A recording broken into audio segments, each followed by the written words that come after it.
Hello, welcome to your reading, my friend. So, let's just jump right into the water.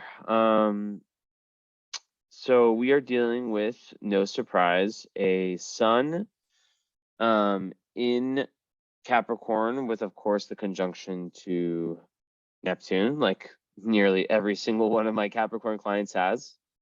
It's no surprise there. And you did book the follow-up. Okay, so my advice is these readings go very, very deep. I always recommend to people, first time you watch it, I mean, unless you're like someone who just watches things once, but like, I mean, I haven't heard of many of my clients who watch, many of my engaged clients, let's say, who just watch it once. Like they usually watch it at least 2 times, usually 3. So I'd say like the first time, probably just don't take notes.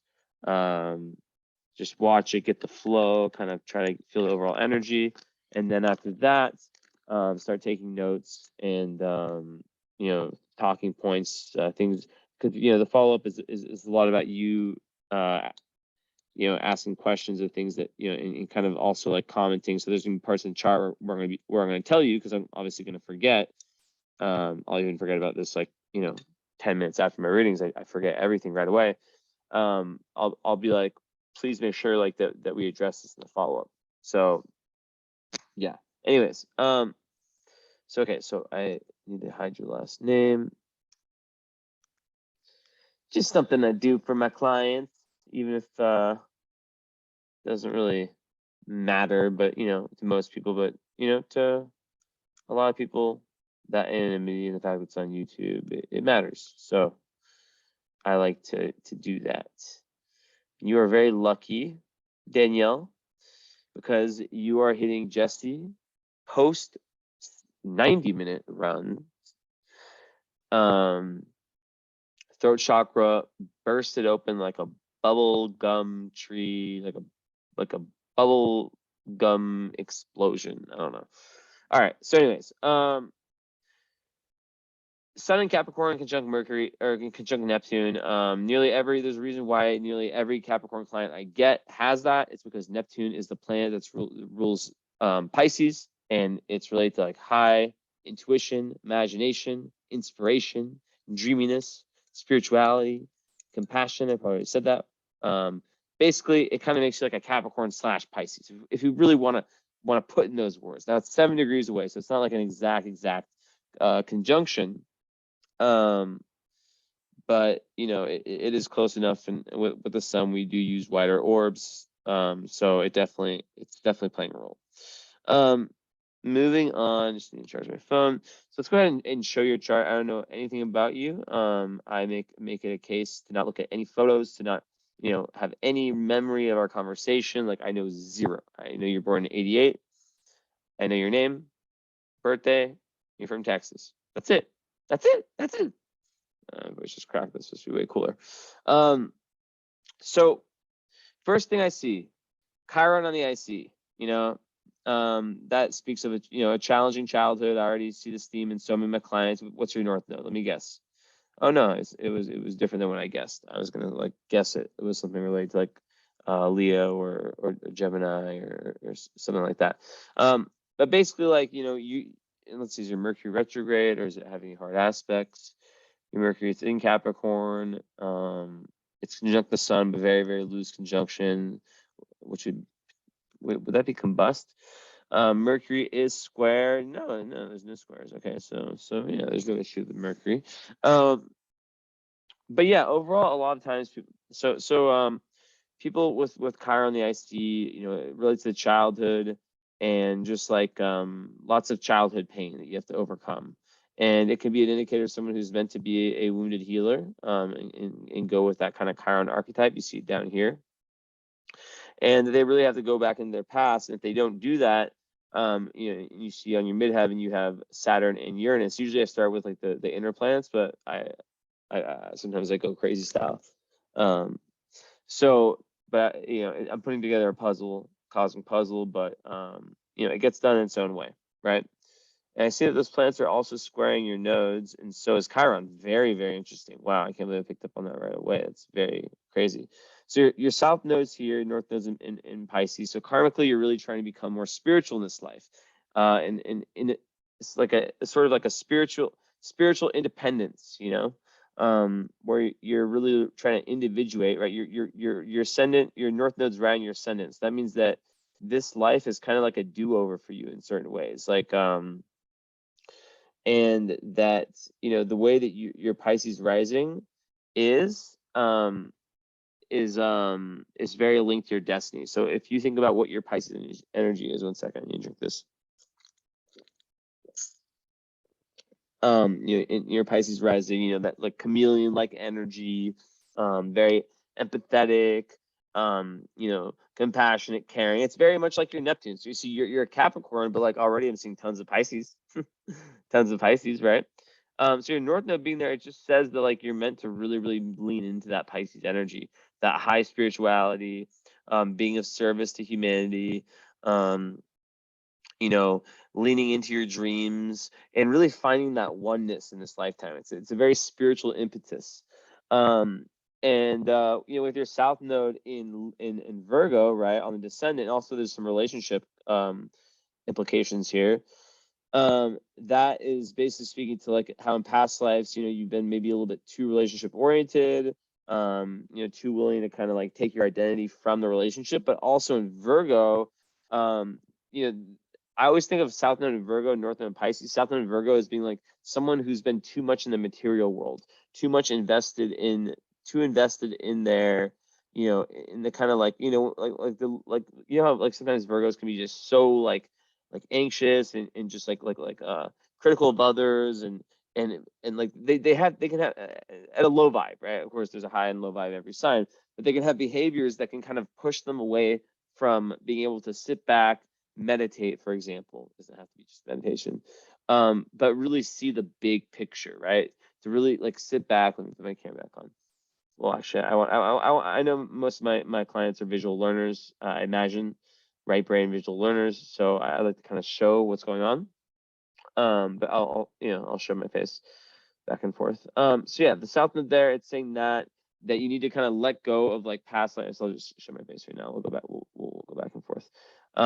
You know, past life anxieties, past life tendencies to kind of like stick yourself like kind of like in a repetitive loop where you've whilst in that loop. And by the way, this reading is probably going to be shorter. I'm trying to keep it into an hour. That doesn't mean it's going to be less. My brain is just working at a very, very high level right now. It's got to be that Uranus energy, like and the fact that I had a massive workout. But I'm gonna I'm hoping that I can start getting them to an hour. It's very difficult for me because I go very, very deep and I talk about lots of things that other astrologers might not go into. And like go into it in terms of the depth that I go into it. But basically, yeah, so there's definitely like a quest for identity and a spiritual identity, right? You know, like finding the balance between self-assertion and kind of giving to others in relationship, right? So in this case, you're trying to become more assertive, more assertive with your spirituality, right? Now with Virgo, it's like also, you know, about you know, like I said, about compassion and faith, but there's this rigidity, right? So there's the past life tendency to rigidly, and let me get this one book, rigidly build structures in your life, like whether it's money, your job, like kind of very like in the matrix, like not matrix, like in the consensus reality type stuff, right? And yeah, and like also like there can be like lots of like inner judgment that projects to outer judgment that just makes it difficult for relationships. So it really this energy, it blocks your understanding of being able to find that oneness, that Piscean oneness, the last sign, right? That ultimate oneness, spiritual, like meeting with God, like understanding the divine.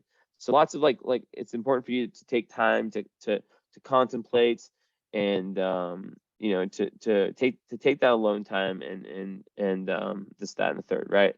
And get deeper in your spirituality. Also, when we speak, I see your son's 11th house. Remind me of this, that there's a group that you, judging on what I'm seeing in your chart, that you would actually be a perfect match for. Just say keyword group. I'm very private about it. So yeah, it's all about like learning to rely on your intuition. Also, that's another big thing. Pisces is all about intuition. Now, being the fact that your sun is conjunct Neptune, you're going to be this natural empath. someone who has these natural intuitive spiritual abilities. So, but like as a Capricorn, sometimes it can be difficult to tap into those. But many of my clients are like I do get a lot of Capricorn clients, and like I said, very seldom are they not having this conjunction, right? It's nearly all the time. It's like clockwork. Like it's like I've had very few of like my over 1,000 clients who are Capricorn. And there's just nothing like older Capricorn people. It's usually of this generation where Mercury was in Capricorn. I'm born in 90, born in 88.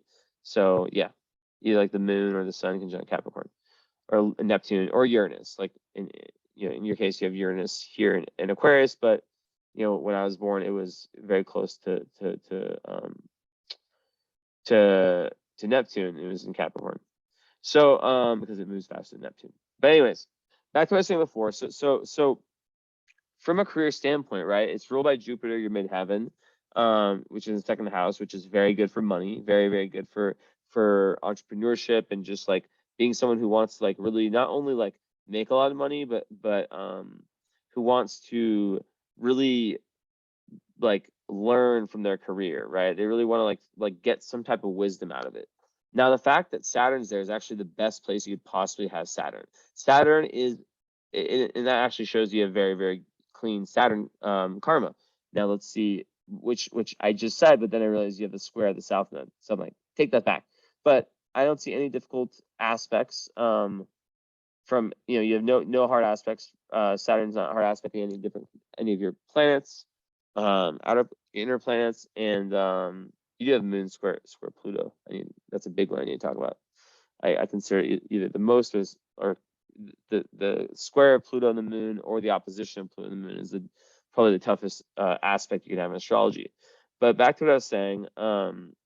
Yeah, so having Cancer on the midheaven, it's just like the best place you can have it. It means that it's very, very good karmically, and it just makes you very responsible, very, very success oriented. A lot of your success will come after the Saturn return. But like my mom has this, she's very, very successful, very hardworking, very responsible, and the midheaven's like how like the whole world sees you. So you're seen in that way. But that's not the whole story, right? So just know that Saturn being there, it's just as much of that power, that organization, your career, that ability to be a boss, that ability to really, really, really structure your career in a perfect way. But also it's the fact that you don't have Saturn fucking with you in somewhere else in your chart, like in the 5th house, where it like pushes away your inner child or your creativity or something like that. So that's that. Now Uranus there on the midheaven, all these being in Sagittarius, it's basically kind of counteracting a lot of like the rigidity that would come from having like in traditionalism that would come from having just Saturn on the midheaven, like which is interesting, like as a Capricorn with the Neptune rising, right? You have lots of the outer planets are doing a lot for you. So it would make you want to have a very unconventional type of career, something where there's like some humanitarian element to it where you're giving back in some type of way. Very important, right? So yeah, where you have like a sense of honor, like where you're like with a Saturn, high Saturn, like think of like MLK energy, right? That's like actually the perfect example, like MLK energy. And also like through your career, it's like what's the word? It's like a vehicle for you to understand your place in grand truth and in the ultimate reality. Like which is with your 9th house Pluto and Mars, that's a big thing for you is understanding ultimate truth, right? With the South Node Virgo, right? It's probably something you push back a little bit in past lives. I can't be certain on that because that technically is a sextile between the Mars and the South Node. But having Pluto there, that speaks to like having like how this lifetime is so important for you to go and travel metaphorically, like whether it's like this, it's like traveling metaphorically, like having like a reading with someone like me, or even like learning a different type of philosophy, something like that, attending a university, learn like really like dipping your feet in different ponds, but also traveling. And lots of people with 9th house Sagittarius or 9th house Plutos, they don't really feel at home, or like they really, and I don't have this, but I feel this so much. I have in the 4th house, the worst place you can have it, probably. Yeah, definitely.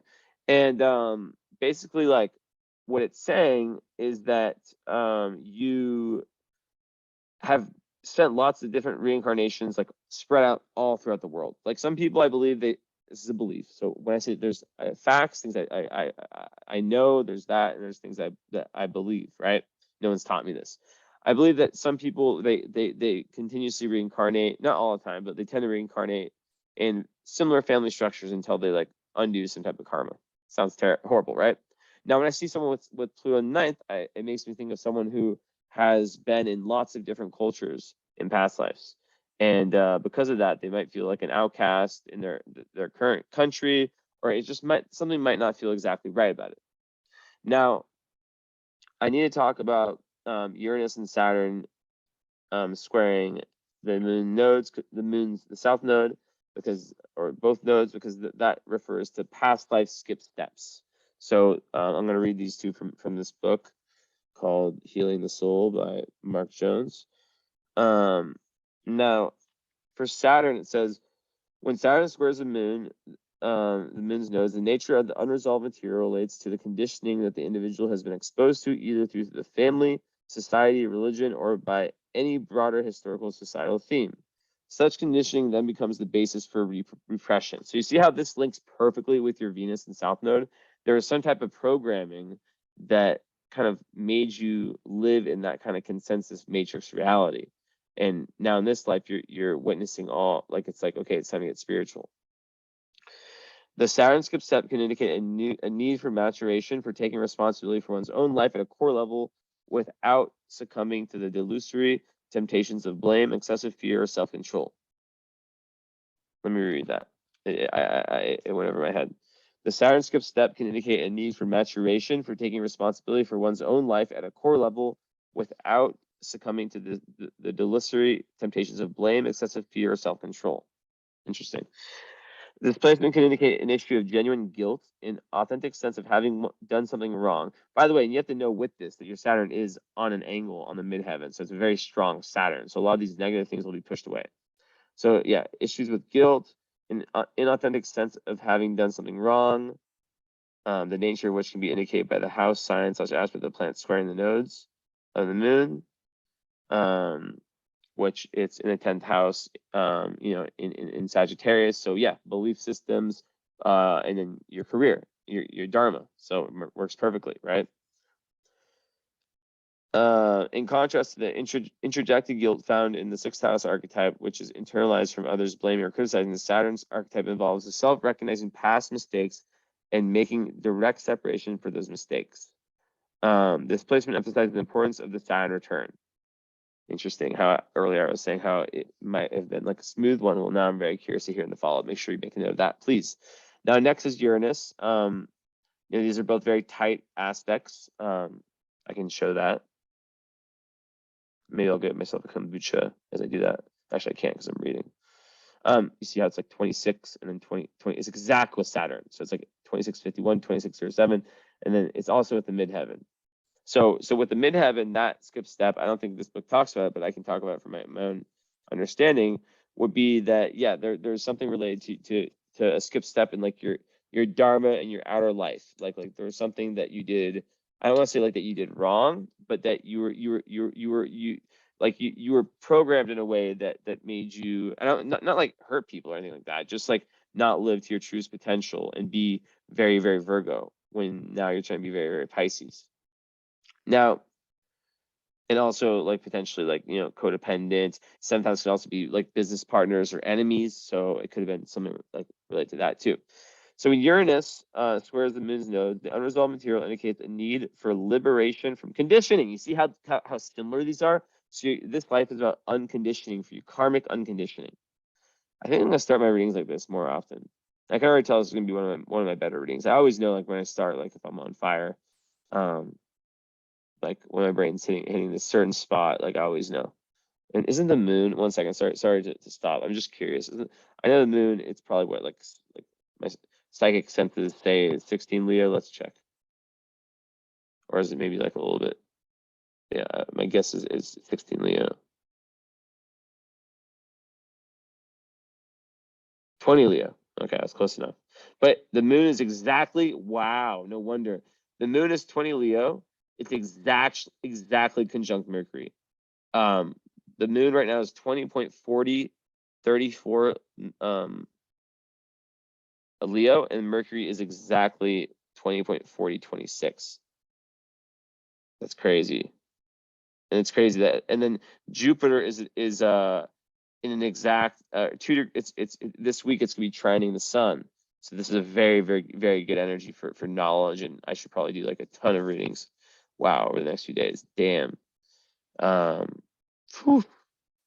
I need to post this in my story. 1 second. No, I can double pass it. And then also Mars is conjuncting Uranus. Of course, we all know that. So 1 sec.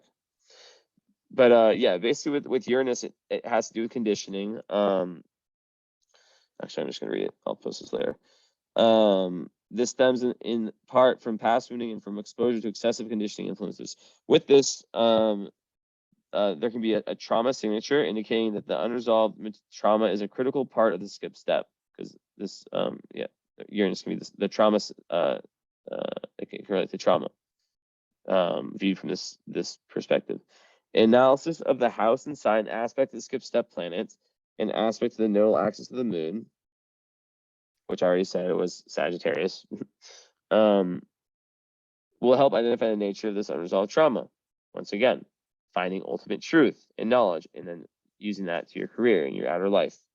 This placement also symbolizes a crisis in individuation.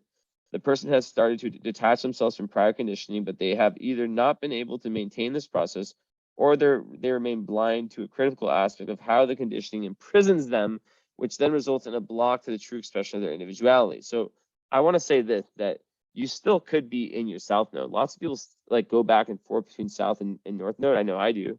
My South Node is in Leo, my North Node, but I'm also Leo rising and Moon, the 5th house of Leo. But like my North Node is Aquarius. So you still might have tendencies to go back and forth. It's just about understanding the difference between the two, and then trying to get to the Pisces one.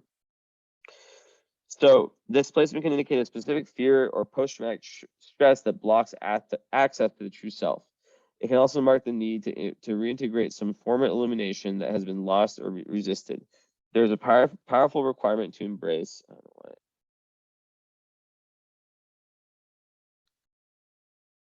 So there's a powerful requirement to embrace the transformational nature of the self. Regression work or depth therapy can aid in recovering deeper unconscious material, both traumas and gifts. This emphasizes the importance of the Uranus opposition, which, if I'm correct, is around 36 to 40, that age. Interesting. So that's that.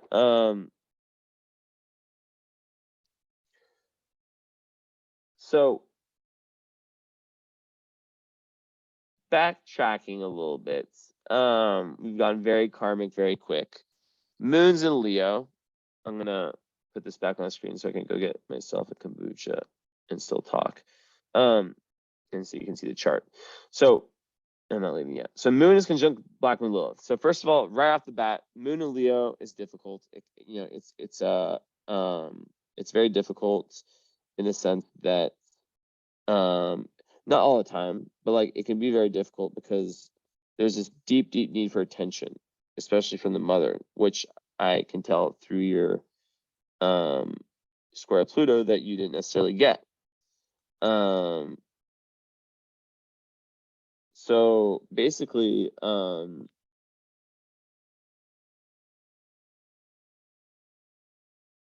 second. I'm sorry. I decided to do this little mini story post right now because I will forget if I don't. This is how I am. I will red, please.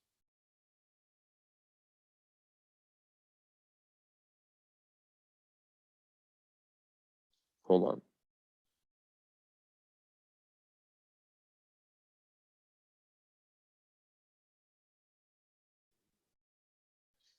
George.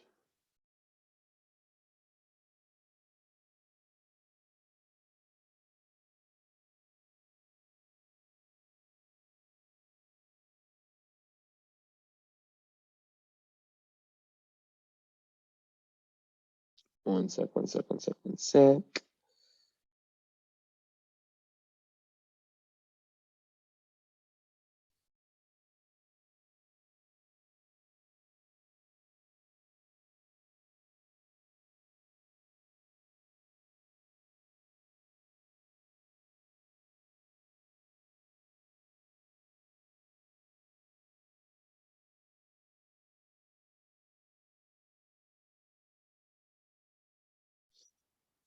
But yeah, so you know, Leo moons, they have this deep need for attention, right? One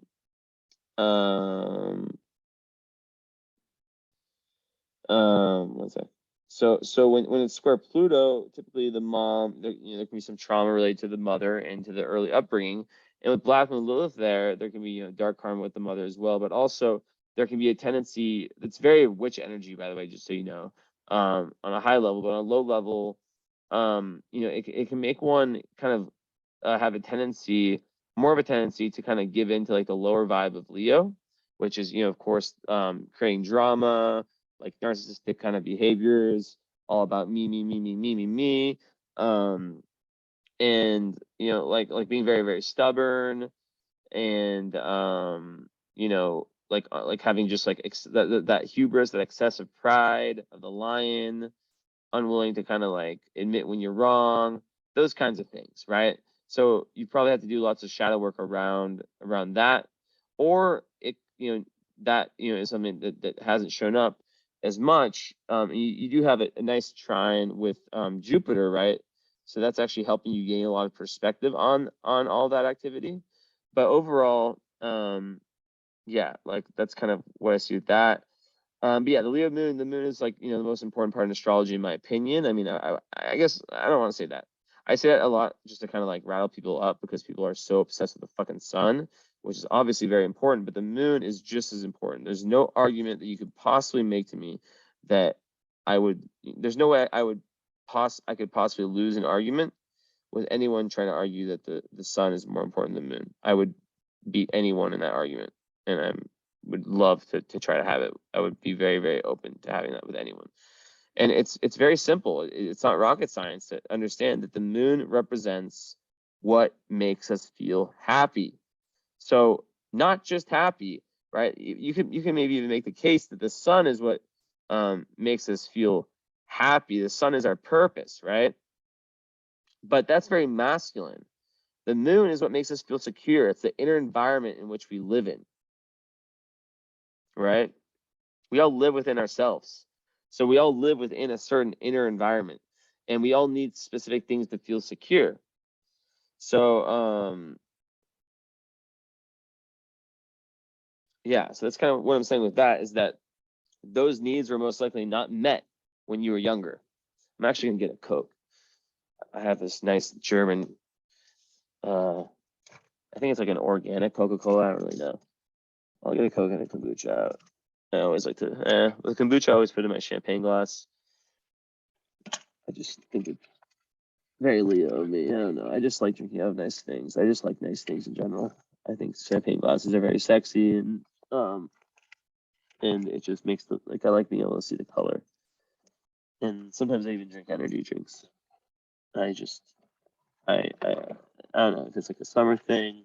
I have like these weird things. I'll start using like chewing tobacco recently, like conscious choice, by the way, not I've ever had an issue with tobacco. Like I've always been someone who's able to like not talk too much about myself, right? Which this is actually an example of if I did this for like a lot of the reading, if I just kept talking to myself, that would be a perfect example of low vibe Leo. If I just like everything was about me, if I was like relating, like I talk about myself in readings, but it's only for a very pragmatic purpose, right? It's when it helps prove a point. 1 second, I'm dealing with the fact that a bottle of mine fucking broke, exploded in my fridge, a bottle of carbonated water, and there's glass everywhere, which is awesome for me because I really want to cut myself. What if YouTube heard that and then just like deplatformed me? That'd be really great. Or in 20 years when I'm like, or if I become like a big YouTuber and they find this clip and they're like, you said you wanted to cut yourself, that goes against or whatever. Anyways, So yeah, that would be very like low vibe Leo of me to like just talk about myself and like, you know, this and that. And that's what can happen with Leo. They can sometimes, like, low vibe Leo cannot like consider that the other person has needs and wants and this and that and the third. And they can sometimes, you know, with the Black Moon Lilith, think that they're actually the ones who are giving all the time and not receiving enough, when really it's the opposite. So in conjunct the moon is what is very hidden, right? Like I said, it's the moon. It's hidden. It's not like so accessible all the time. So astrology helps us understand what that is.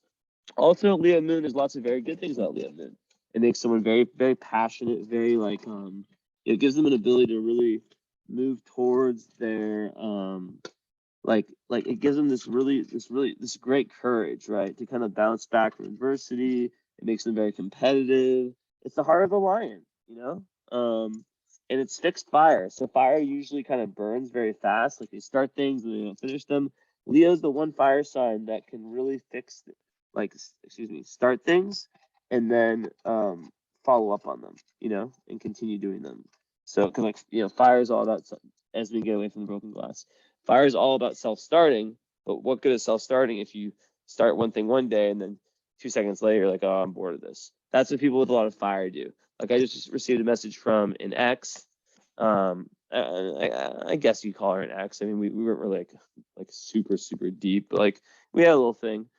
First, I guess you could say it was the first girl I ever like not dated, but like, you know, saw in Romania, since I've been in Romania. Actually, it was before I moved, is when I visited. But anyways, she messaged me the other day. She's like kind of like in her like, I'd say like initial days of the spiritual journey. Sure, you know how it is. And she sent me like a message that initially triggered me, which was like, you know, I want to like, I'm considering like starting astrology as like a side hustle. Like maybe we can have like a call, like, and I was like, what the fuck? Like, you think this is like a game? You think this is like easy? You think this just, you can just learn astrology? But like, then I was polite. I deleted my original message, which wasn't mean. It was just very much like, it was more critical. But the point that I'm making, right? I sidetrack sometimes, my bad.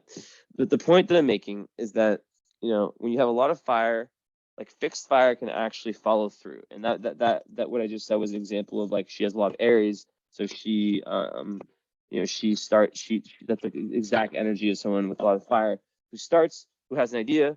And I guarantee you she would never be able to have the follow through to actually fully learn astrology. I mean, she could do it if she devoted her fucking life to it, but I know she's not going to. And that is that. Who knows? I mean, crazier things have happened. She could do it, but I mean, she's capable. But like, it would take a huge, like I would put the odds at about like 1%, maybe like less than that. But anyways, so yeah, that's kind of like an advantage of having that moon in Leo, is that you're competitive and you really want to succeed at what you do, and you want to, you know, there's also a need like to the mother to like, you know, to impress the mother, to impress the father also, you know, like just to impress the parents, to like, so when you have the square with Pluto, it can create a very dark energy, right? Where the mother was probably like domineering, maybe even like there were some traumas with the mother. Your needs weren't met. I mean, if they were, then you will be my first ever person who told me with the moon square Pluto that they, you know, had their needs met. But you know, it tends to create lots of emotional darkness. Did my camera just fucking go out again? Oh my god, this camera's like breaking. This can't be real. 1 second. Oh my god, it was working. Come on, stay on. Okay, now it's working. Okay, stay. So yeah, so that's kind of the energy there, right? Is that like to move the higher energy of Leo to authentic self-expression, right? Now how does this relate to like the rest of the chart? Well, you know, Leo and Pisces, which I have both of, by the way. So I am Leo rising, I'm a Pisces sun. And by the way, you're North Node. There's no surprise that you chose me as your astrologer.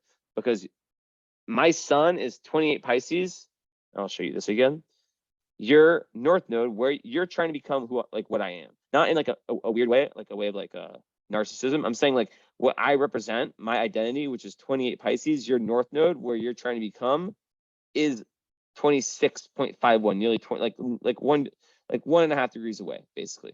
So maybe, yeah, closer to 1 degree away. And your ascendant's also like right on there too. So there's definitely a big connection, maybe potential karmic connection, honestly, which you know, definitely speak to me about that group that I spoke to you about. Kombucha, Coca-Cola. Let's go with this, not Coca-Cola, with this other cola. Okay. Fritz Cola is what it's called. So basically, oh,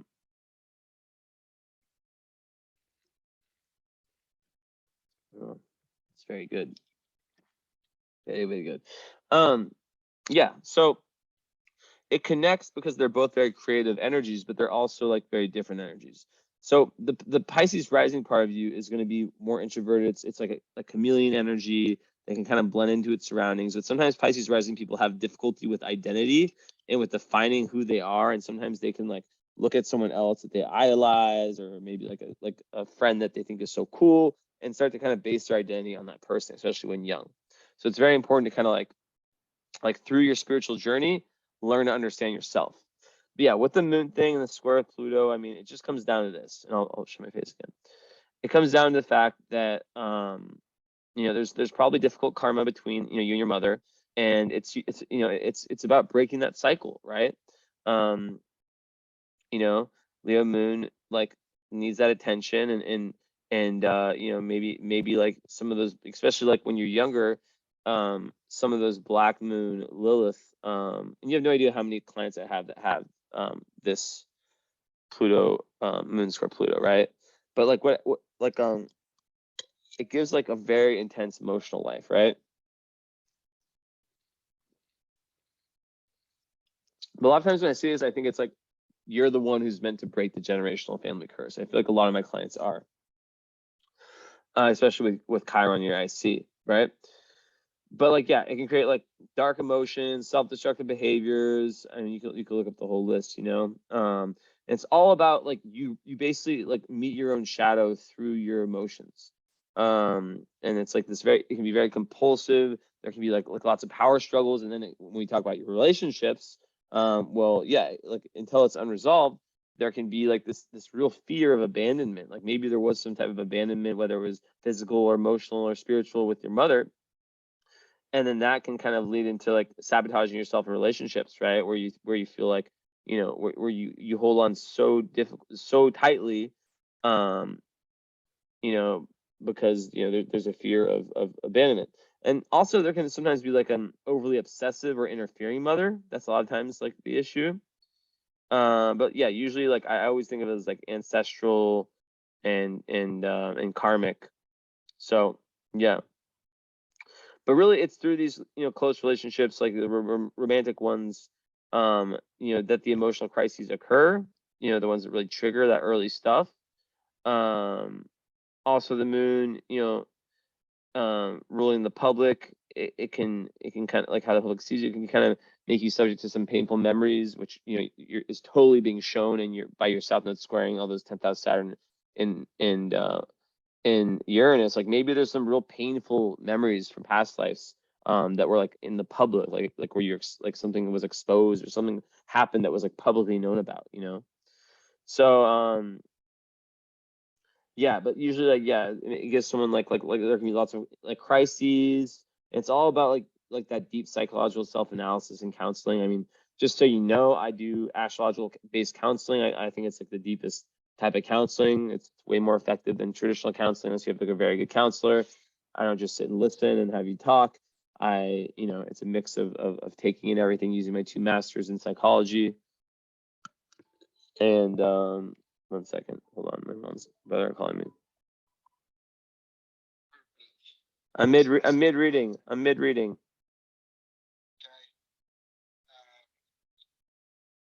you done? I don't know, like I'm not sure. I'll call you guys like 20 to 30 minutes. 30 minutes. Yeah, sounds good. Maybe put some eye drops in. What? Eye drops? No. What are you talking about? My eye drops? My brother has Mars and Virgo, so I guess they're like kind of red, but like.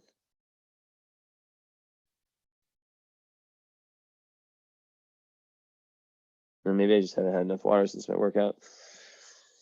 But anyways, actually, I was just gonna fill that up. Or I'll just have sparkling water instead. But anyways, yeah. So, blah, blah, blah, blah, blah, blah.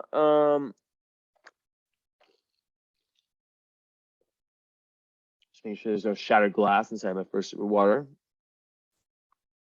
That'd be a great end to the day, right? So yeah, that's kind of, it's very difficult to have, Moon square Pluto.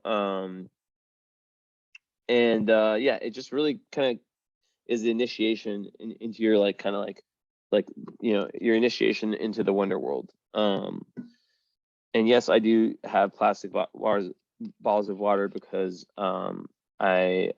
this is like very special Romanian water with a very high pH, and I just, yeah, I'm really waiting to get my license. Oh my god, I just spilled out myself.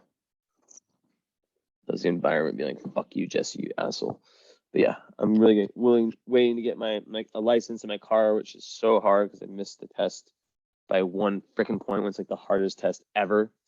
Even for me, who can like memorize like anything, like I like, it's like questions where like the answers are like A and C, not just like B. Like I got every single one correct. That was just like a one. No, there's one I got wrong. That was if I would have got right, I would have passed. That was like not like an answer. It's like A and C. That's how they get you, and you can only get 4.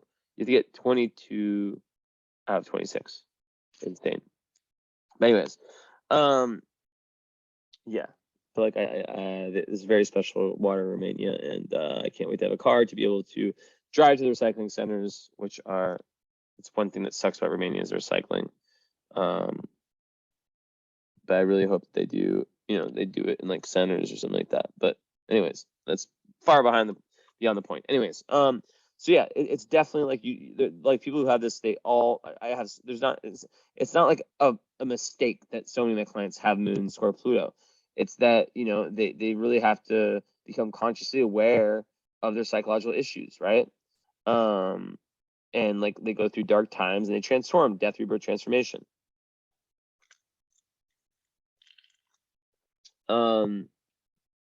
So besides that, I've already talked about a good amount. Love life stuff. And yeah, so moon. Oh yeah, moon opposite Venus. So great segue into that. So your moon in Leo, right? It's gonna, in relationships, you'll typically wanting attention, wanting that, that love, that closeness, right? That maybe you didn't get in childhood. So you can maybe put like you have to watch out for putting like a lot of pressure on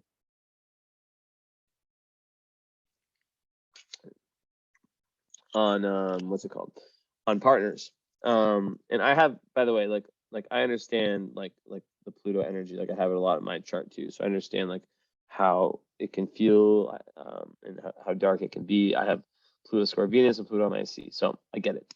But yeah, so moon, so Venus in Aquarius, which we both share in the 12th house, lots of layers to that. So your Venus is very well aspected, which is very good. Oh, you have one of the best, beautiful aspect.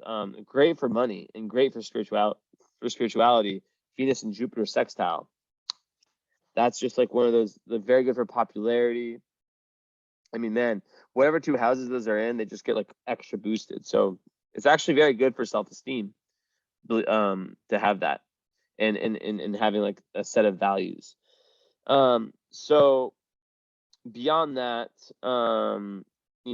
the Venus energy is, it's very, very strong in the 12th house. I really like it in your chart with the aspects, and it trines your Chiron. So that kind of gives me an indication of you being like a healer, like you being someone who can who can, like I always think of Venus in the 12th as like from like a spiritual perspective, is like someone who has like a lantern or a flashlight, like in like the darkest parts of life, like these areas of life. I'm gonna close my door because all my cats are finally inside. Who has like a flashlight, right? And is able to see and who's not afraid of things like death or like kind of the darker parts of reality, right? Where are we from? Where where do we come from? Where are we going? Where are we now? These deep philosophical questions that your Mars and ninth house, your Pluto there are also really asking, right? Because your Pluto also, as I was saying before, it's like this powerful drive to discover higher meanings in life, right? But also, I forgot to mention, it can make you it can give you the potential to be very dogmatic in your personal philosophies. And it can lead, like, it's very good for studying astrology. And I also, I'm like a walking advertisement, but I have to tell people what I do. I mean, I do one-on-one astrology classes that are like the best. It's the best deal that exists. There's no possible deal that can exist better than what I offer, because it's like half the price of a reading. I do them in like 6 packages of 6, 10, and 20. The 21 should be up. I don't know if I've changed it. I need to write that down. But ultimately, yeah, like Pluto in Mars in ninth house, like you have lots of indications of your chart. Someone who could be like, astrology could be something that maybe it's not your job, but it definitely could be something that you learn about and that really, really helps you. But yeah, that Jupiter in the second house, money, money, money. The financial guardian angel. Like I had one client once, I told this about in our follow-up. She was like, yeah, you're totally right. Like it was like every time I lose one job, I wait like 2 weeks, and then I would just get like another one. And it was like better job, higher paying, better working conditions, better boss, all that. So it's really good for that, and it's really good for finding expansion not within yourself. That's fourth house. Finding like an expansive like value system that you can kind of like teach. And in Aries, Jupiter is like, it's an ultimate leader energy, right? Which, if I wasn't mistaken, I just checked. I'm not sure when you're going to be getting this, like seeing this astral reading. Yeah, it'll be too late. But the Moon and Mercury at the time of this recording are exact trine with your Mercury, so you're probably feeling pretty good. I'm not really sure about the rest, because and here comes walking advertisement Jesse number 2. Number 3, but probably likely the last one, is that because I know you booked the follow-up. Most people, and I'm doing it a little bit differently these days, they do the follow-up and the current astrology. This is the get done once, it's done. I do this the same if you're 20, 30, 40, 50, 60 years old. This is all the kind of hand you're dealt. It's the book of your life, right? The current astrology, it's live on Zoom, so we're going back and forth. It's usually between these days between like it takes a while, between 90 minutes, between an hour and 2, but like usually a little bit longer because like there's questions and but yeah, between an hour and 2, depends on kind of where we go. And a lot of people, like, just because of how tight my scheduling's been lately, not that I'm like like out of this world busy, I still keep time for myself, but like I've been scheduling them together. So if you're interested in that reading, I like what I've been doing for people who do that is having the follow-up as a back-to-back with the current astro. So it's like we do the follow-up, and then what I realized, because I've done this a few times, it's worked tremendously, is that they blend together. Because the reason that is because your chart is so fresh in my mind that then we just go seamlessly into the current astrology. And I think this is kind of how I want to start doing it with people. And then I just block out, like, I just have that as like my only like live session of the day. I just block you out for a day. No one else can schedule on that day. And that's that. Okay. Last Jesse Nissen astrology advertisement.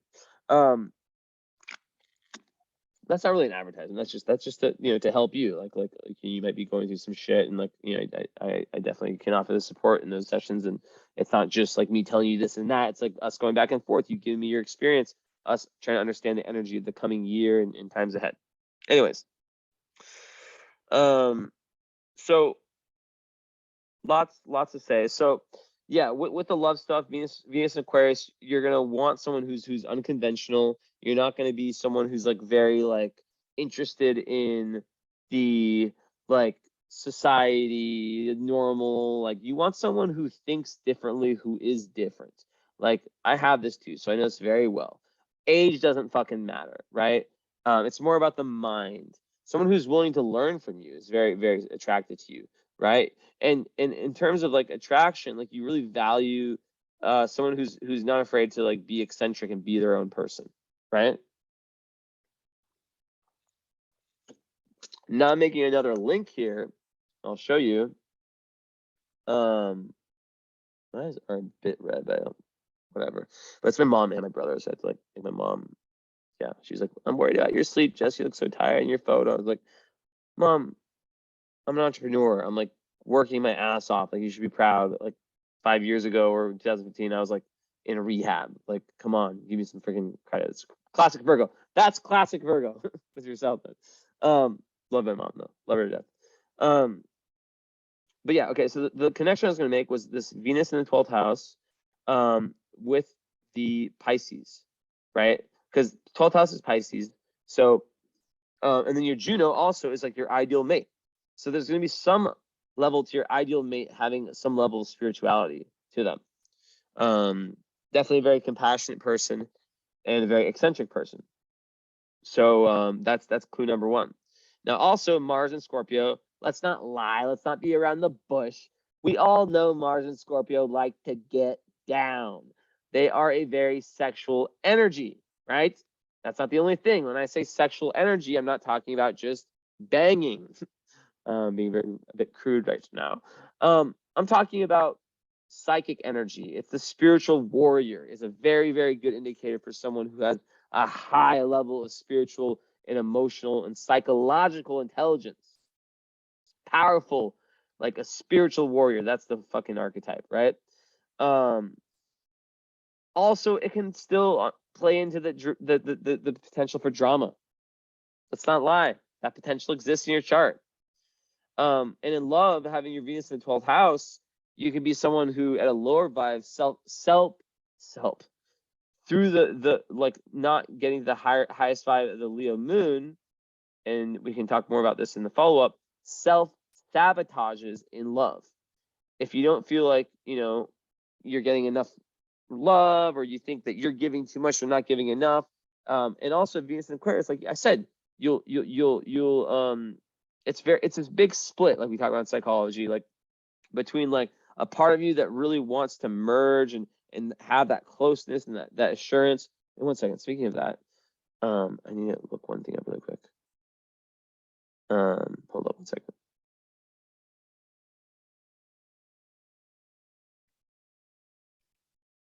One second.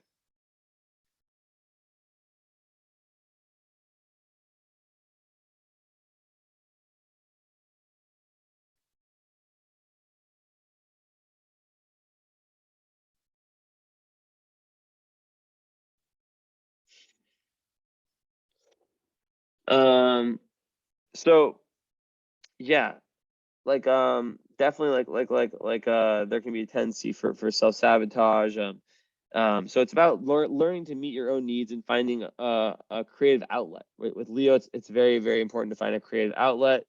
And yeah, so that's very, very important.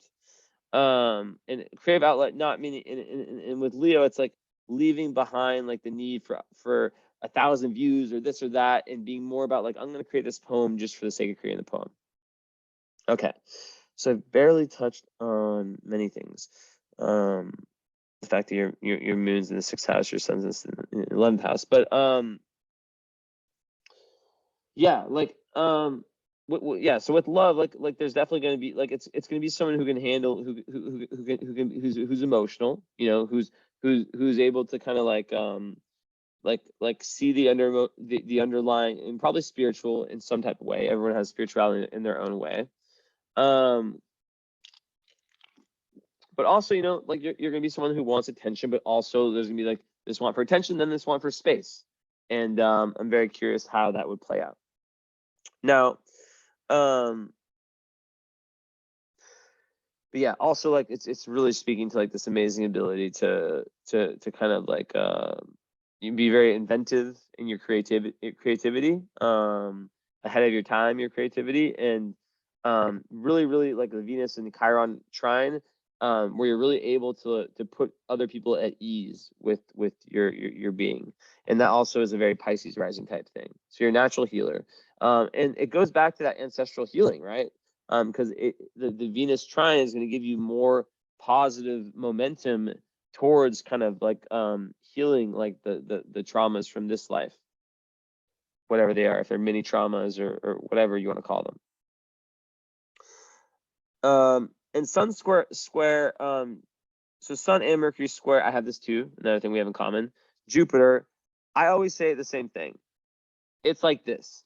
Sun square Jupiter is the energy of someone who walks into a casino and thinks that they're automatically going to win everything.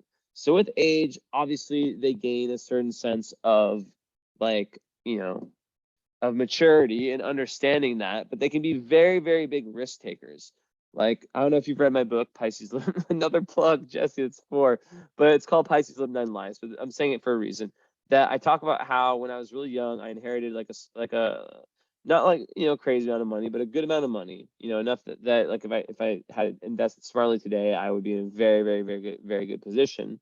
But instead, I wasted it on a fucking dumbass music festival. I was really young. I was using drugs and alcohol. Drugs and Xanax was my problem, and tons of alcohol and all that stuff. Not all that stuff. But like, yeah, that in a brewery. And the brewery actually should have worked, but like karma was like, no, we don't want this to work. And they just kept putting restriction, and ended up like going bankrupt and never working. So yeah, it was a big learning experience and kind of led me to rehab, this, that, and the fourth.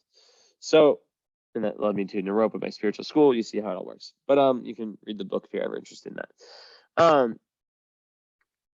Now,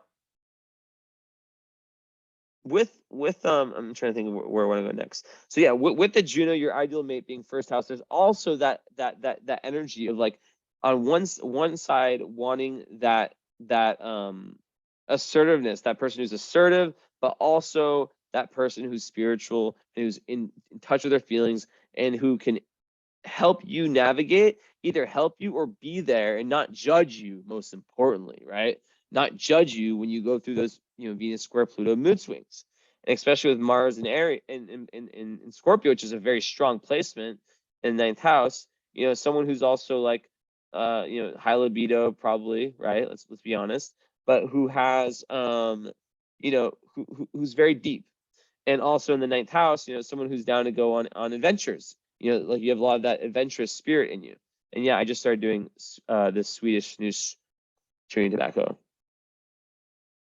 I'll literally do random things like this. Like this is like Aquarius energy. I'll just like start doing this. Not really smoking. Like I don't really like cigarettes are kind of gross and they affect my running. But I definitely like I can like start. I never get addicted to tobacco. Like I just like will just stop one day and I'm just like I'm very lucky. A lot of people they try it once, they're just hooked. Yeah, like 2 weeks ago, I was like, I'm just gonna buy this. It's been nice. I'll get sick of it eventually as the effect wanes, but there's barely any effect anyways. But anyways, it's a lot cleaner than like the American chewing tobacco. It's just like these little nice flavored pouches. But don't do nicotine. But anyways, okay, so yeah, definitely that's kind of what I see there. Now let me see if I see any aspects. Mars unaspected in Scorpio. Damn. Okay, so that is dynamic. Ooh la la la la la la la la. I sound very Italian right now. Unaspected Mars. What can we say about that? Well, basically, your that Mars energy is unchecked. There's no planets that are like no Saturn being like squaring it, being like, hey, maybe you shouldn't do that, right? So it goes further with that the squares from Jupiter. To, like in Jupiter, also I need to say Jupiter square Mercury. It can make you like over promise, like some like I do this like without knowing it, like we're like I feel like I can do anything. So it's a very good aspect, the Sun and Mercury at a high level. It makes you a great leader, and it literally makes you feel. And I honestly feel this about myself, and I don't think I'm crazy thinking this. I think that anything is possible for myself in this lifetime, right? And that's probably similar for you. And that's another thing. Oh, I'm giving you these personal downloads. It's really important who you surround yourself with as a Pisces rising, especially, but like just in general, with having Capricorn Sun conjunct Pisces Neptune, because their energy, the environment, the people surround yourself with, are going to affect you so fucking much more than other people, right? You're an empath. You're a sponge for energy. So you need to really, really be careful. So, because like I'll give you an example. Even my brother, right? And I said I wouldn't talk about myself, but when it's applicable, it's applicable. He's just calling me. He's on my mind. He has lots of self-limited beliefs. He's a Capricorn moon. He's a great guy, but me and him, like when it comes to like ambition and not that he's not going to do great things in his life, he is, but I literally believe I could be like a global superstar. Like I think it's possible. Do I think it's going to happen? I don't fucking know. Is it my goal? Like, no, I'm not like here for ego. I'm here for North Node and Aquarius to help people. But that's kind of the energy there. So and then also it could be like over delivering. Like, yeah, I can get like 15 readings done in one area, or like, yeah, I'll do this for you. Yeah, I'll do this for you. And then before you know it, like, yeah, like me, perfect example. I can respond to every DM.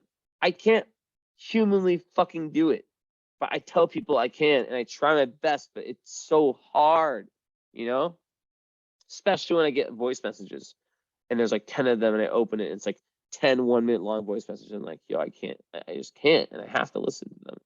I don't have to, but I do because I'm a nice guy. An aspect of Mars. So super noticeable. Mars is action, aggression, anger, that leftover animal instinct, right? Also sexuality. So what can happen here is it can activate this very quick-tempered energy, very aggressive energy. It can make someone very aggressive.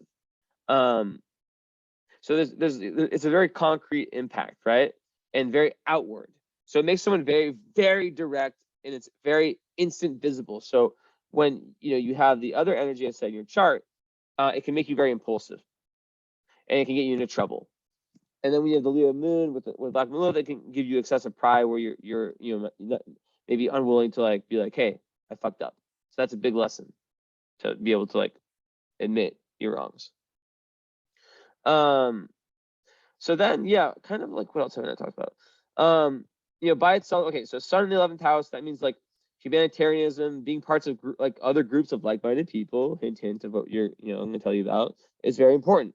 Mercury in Capricorn, typically people like that, that have that, they prefer more traditional knowledge. You have the square, like I said, with Jupiter, so I already explained that.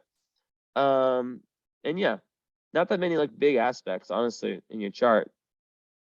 But yeah, Mercury Capricorn's like it's very, very good for like getting the job done and being able to communicate in a very like careful and wise way. Someone who takes their time before making decisions.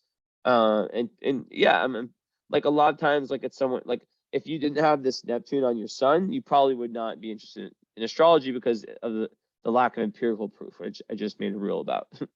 Like, it's crazy. So yeah. They're typically, Mercury and Capricorn, they want some kind of knowledge that has some type of authority, and they approach things with caution, they speak with caution, but it's very good for like any type of like learning, career, school, all that stuff. Now in the 11th house, it makes you really like this big need to communicate with your friends, share your thoughts with friends or groups of like-minded people. And I imagine because your 11th house is ruled by Capricorn, which is on your midheaven, that groups of people, that your career will be very group oriented. So yeah, and yeah, so yeah, joining groups with people with common beliefs, like you're made for my group. Which will be, of course, like you'll decide if you want to actually join or not. It's not conjunct Neptune, but it's like kind of combusts the sun. So that and let me look up one thing really quick. I just need to like verify something. Sun combust. Like to see if there, I forget, is there an orb on the combust? No, this is Vedic astrology. Or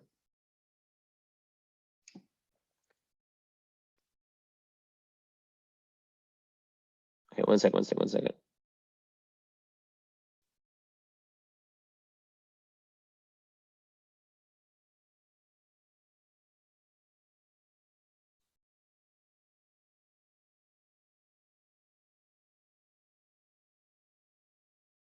Okay, I'm looking for this.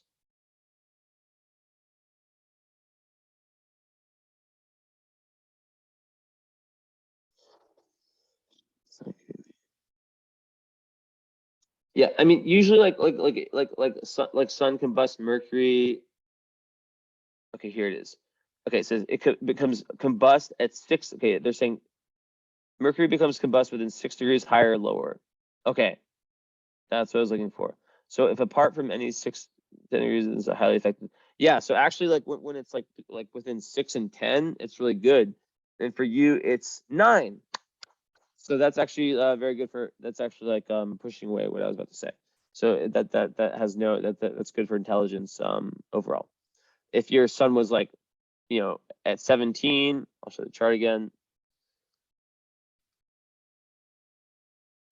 Of course, I'm over the hour. If your Mercury was at like 17, like 2 degrees from your sun, then you have like lots of issues that I'm not going to go into because it's not applicable. Now, besides that, you know, Mars and Scorpio, yeah, they're the last person you want is your enemy, and they know exactly how to hurt people.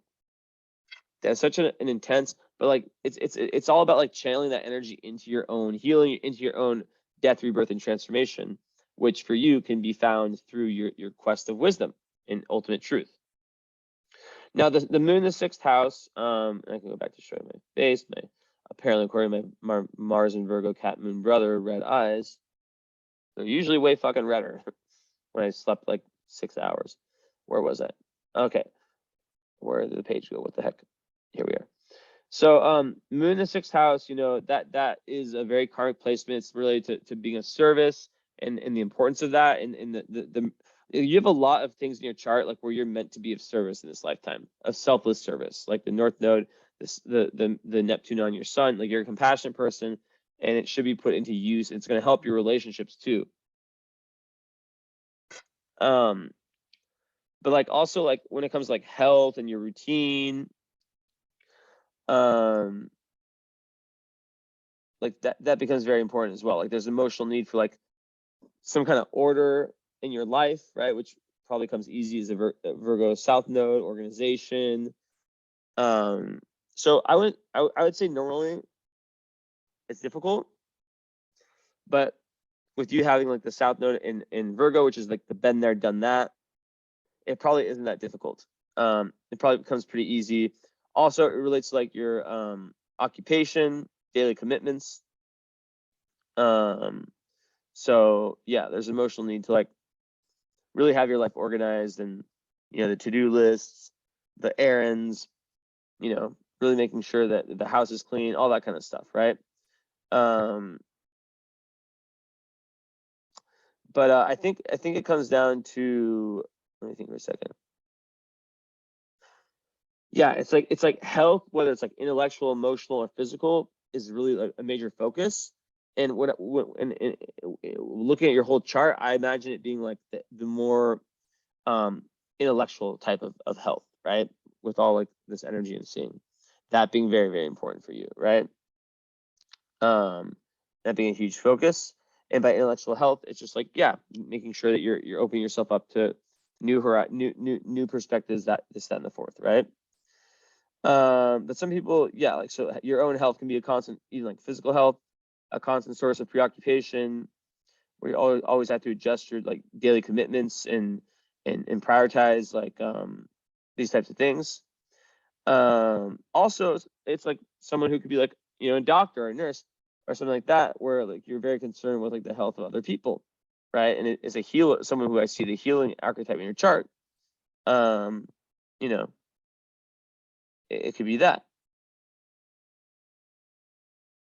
Now, 6th house ruled by the sun in 11th house, it makes me think of like, you know, the group, and maybe like like the humanitarianism, and being very concerned also of like yeah, like giving back.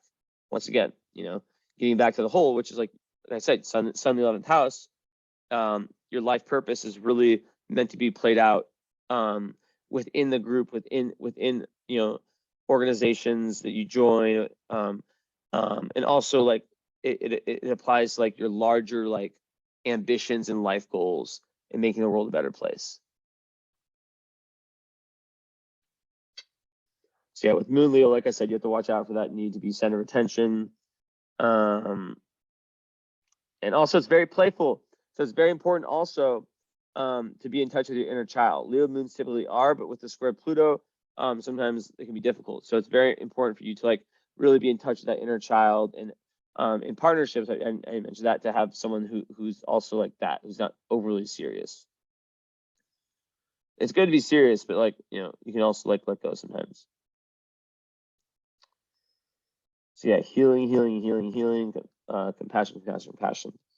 Part of fortune, the 8th, I mean, that just goes to say in Libra, like, you know, you really are at your best when you're in these like very like smooth flowing relationships, but also when you've gone through that kind of death, rebirth, transformation process, and you know, you've really gotten to a certain point, you know, like where you feel great when you're doing the shadow work, basically, and it really works well for you over here.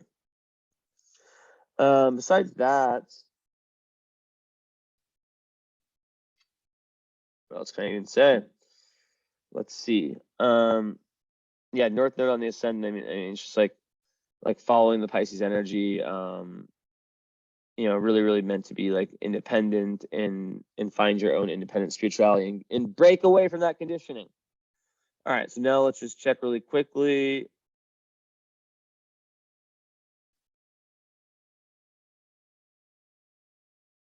For stars, fixed stars, important ones only.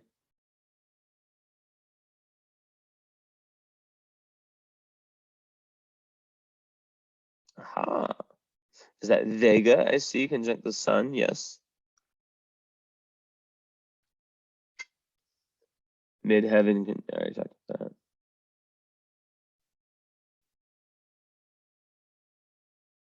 that. Okay, and let me see it. Some other stuff.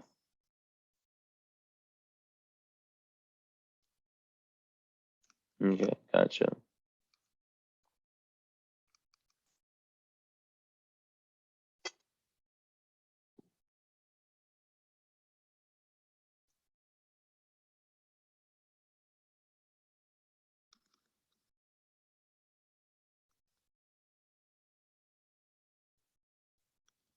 That's how close it is.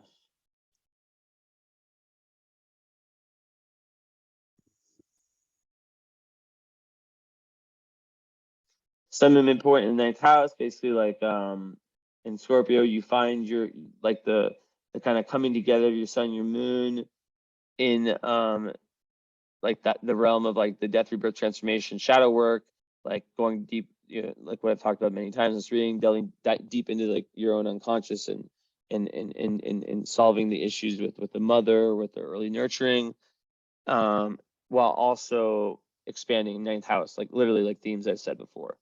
Vertex, did I not talk about that? Vertex is always like a thing, you know, it's conjunct your south node, so in Virgo, so it just, I always think of the vertex, it's like, so in relationships, you're going to come off as like very responsible, very like giving, you know, very loyal, and you know, it's gonna like your relationships will be very karmic also, but also like doorway to higher awareness. It's speaking more about like, you know, like finding like that right balance in relationships between like not being like codependent, but not being like to the point where you're like ignoring relationships and like not making any sacrifices. But you know, it's also speaking to that need for like, you know, being of service, you know, everything I talked about with the moon in the 6th house, right? And other parts of your chart, like being of service and doing that like in some way through your like how you give back to the world. Oh, and you have the galactic center conjunct your midheaven, so that's a very spiritual placement, and that would indicate someone who you know, maybe as a career like wants to like learn about universal truths, like cosmic truths. So you'd definitely be like an astrology type person. And then, ooh, what's the, oh, we talked about that. Vega. Duh.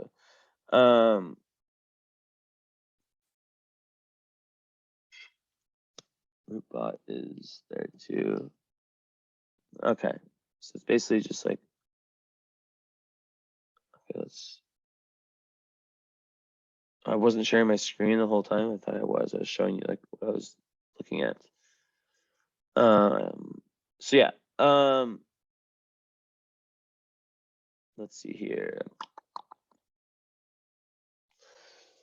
And I want to also just bust out my list just to make sure. Okay, so that's that. So 25 Pisces and 28. And yeah, like you're the trine between Mars and the Ascendant is very powerful too, because it's going to give you like this real, like Pisces rising sometimes can be a little bit flimsy, a little bit like daydreamy, but it's going to give you this real power in your, it's going to make you a lot more assertive than a normal, the normal Pisces rising person. Very important to say. And also it's going to really push you towards your life purpose. So following that Mars and Scorpio, we can talk more about that in the follow-up. So 25 degrees. Also, by the way, I only just started asking people about this, believe it or not. If you feel any type of way after the reading, I would appreciate, even if it's like a small few sentences, like I just started putting reviews on my site. I mean, after I did like years ago, and I just never asked people. And you know, like I really appreciate any type of like, I don't even like ask for like a shout out like in the story. Like I don't need that. It's only if you want to, but just like, yeah, you could literally like if you feel like it, like send me like something written. If you feel called, no pressure at all. I'm just saying this like when I remember, which is not all the time. Yeah, I really appreciate that, because I can put it on my site in the testimonial area. Now let's search Vega, because I don't know what Vega does with the sun. Black Moon Astrology is a good site for that. And of course, there's no information. So Vega in its whole beneficence, ideality, hopefulness, refinement, and changeability. It makes its natives grave, sober, outwardly pretentious, and usually lascivious. I don't know what that means. Lascivious? I don't know. Very good for psychic. It's an image of the vulture, so it can give great pride. So that's another thing with great pride. I have to watch out for that. It's when the bright stars in the heavens. So yeah.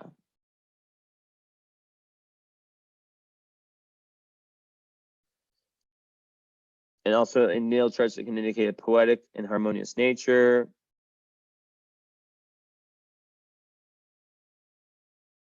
The Babylonians call it the star, the queen of life. It gives artistic talents, especially for music and acting, liking for good living, with eccentric artists, which you are with your Venus in Aquarius. Okay, this may lead to a debauched life, it says.